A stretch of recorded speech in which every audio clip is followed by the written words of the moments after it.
If you've ever hiked a mountain, like Mount Fuji in Japan, then you know something about slope. Slope is a number that tells you how steep a line is, like this line here that goes up Mount Fuji. For these two drawings, this mountain has a steeper slope, meaning it goes up more quickly, while this mountain has a shallower slope and would be easier to hike. Take a look at these four lines down here and imagine each is the side of a mountain. Which of these lines is the steepest? Which would be hardest to climb? Right, this line is the steepest of the four. And which line is the shallowest? Which would be easiest to climb? Exactly, this line is the shallowest. Now in mathematics, the slope of a line is actually a number. Shallow lines have smaller slopes, and this line over here happens to have a slope of 0.1. Steeper lines, like this one, have greater slopes. The slope of this line happens to be 1.7. Why don't you guess some values for the slopes of the two remaining lines, and feel free to ask for a hint if you need one. Right, the slope of this line is somewhere between 0.1 and 1.7. Turns out it's 0.7. And this line is the steepest of the four, so it must have the greatest slope, and that slope happens to be 6.9. But where do these exact numbers come from? How can you calculate the slope of a line? Well, let's look at this line here. The slope of any straight line is defined as its vertical distance divided by its horizontal distance. So for this line, we might measure the horizontal distance to be 10 and the vertical distance to be 7. So the slope of this line is the vertical distance, 7, divided by the horizontal distance, 10. So it's the fraction 7/10, and that equals 0.7. Next, take a look at this line over here. Suppose its horizontal distance is 5 and its vertical distance is 9. Try calculating the slope of this line. Right, the slope of this line is 9/5, which is equal to 1.8. So just looking at the slopes, you know this line is steeper than the one up here because 1.8 is greater than 0.7. Next, look at this line, which seems to be pretty shallow. And let's also draw another dot halfway along the line. If we look at these two line segments, the one on the right is twice as long as the one on the left, but they really should have the same slope because they're equally shallow. Let's make sure that's right. The horizontal and vertical distances for this segment are 10 and 3, and the distances for this segment are twice as long, 20 and 6. So calculate the slopes for these two lines, and hopefully you get the same value for both lines.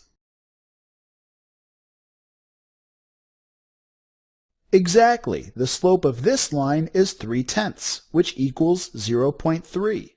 And the slope of this line is 6/20, which also equals 0.3.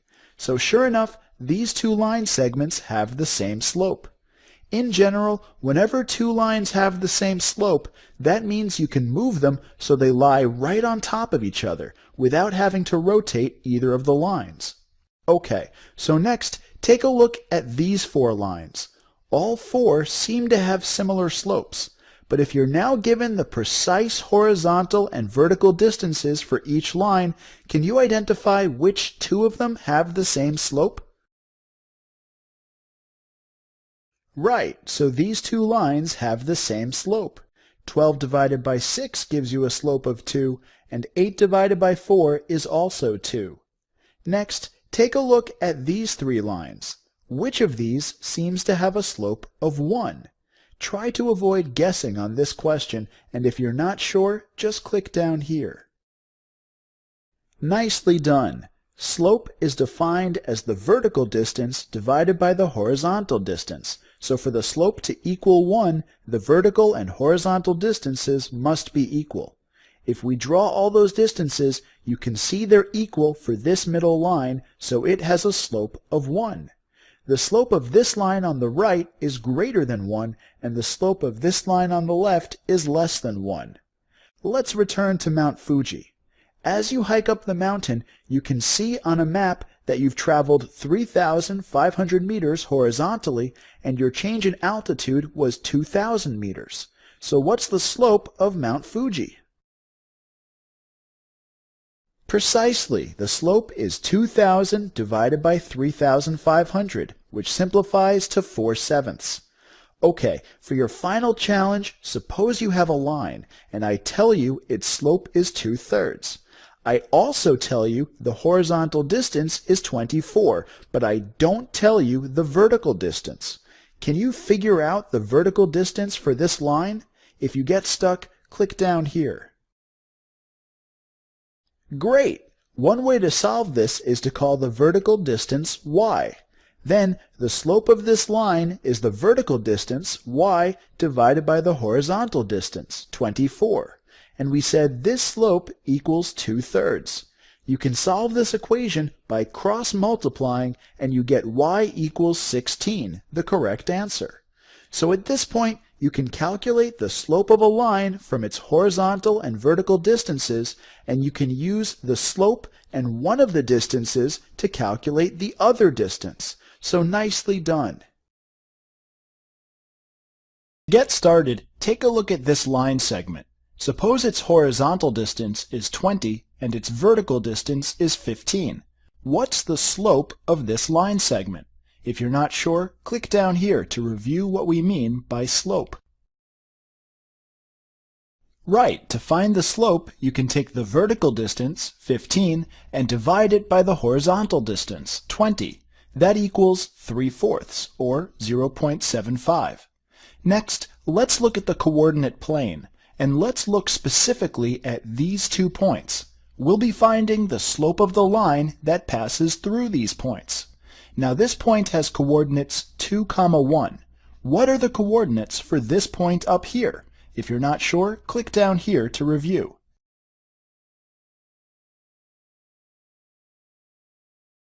Exactly. This point has an x-coordinate of 5 and a y-coordinate of 6, so it's 5, 6. Now to find the slope, we can label the horizontal and vertical distances between these points. So first, what's the horizontal distance? In other words, what's the distance between 2 and 5 on the number line? Precisely, so the horizontal distance is 5 minus 2, or 3, or you could just count it as 1, 2, 3. And what's the vertical distance between these points? In other words, what's the distance between 1 and 6 on this vertical number line? Right, the vertical distance is 6 minus 1, or 5. So now that you've found the horizontal and vertical distances, calculate the slope of this line connecting the points. Exactly, the slope is the vertical distance, 5, divided by the horizontal distance, 3. So that's 5/3, or about 1.67. Next, take a look at these 2 points, 2, 3 and 6, 4. What's the slope of this line connecting them? Nicely done. First, you looked at the x-coordinates, 2 and 6, and the distance between them is 6 minus 2, or 4. Or you can also just count the distance as being 1, 2, 3, 4. And the vertical distance is 4 minus 3, or 1. And so the slope is 1 divided by 4, or 0.25. Next, try out these 2 points, which have some negative coordinates, -6, -4, and -1, 1. What's the slope of this line connecting them? Nicely done. The horizontal distance is -1 minus -6, which gives you +5. In this case, it was probably easier to just count 1, 2, 3, 4, 5. And the vertical distance is also 1, 2, 3, 4, 5. So the slope of this line is 5 divided by 5, which equals 1.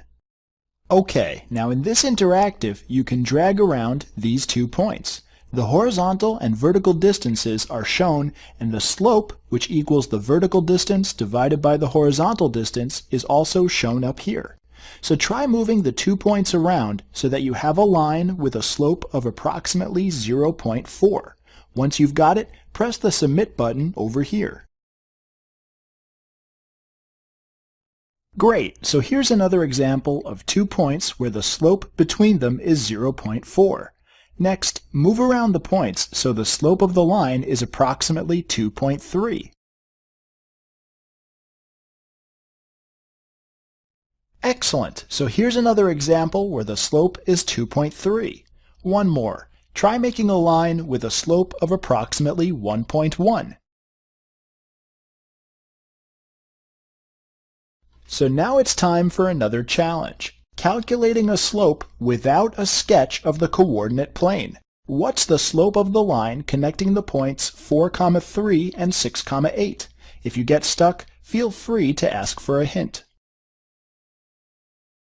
Very well done. You can calculate the vertical distance using the y-coordinates, and that distance is 8 minus 3.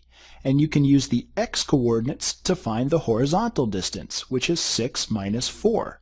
So the slope is 5 divided by 2, or 2.5.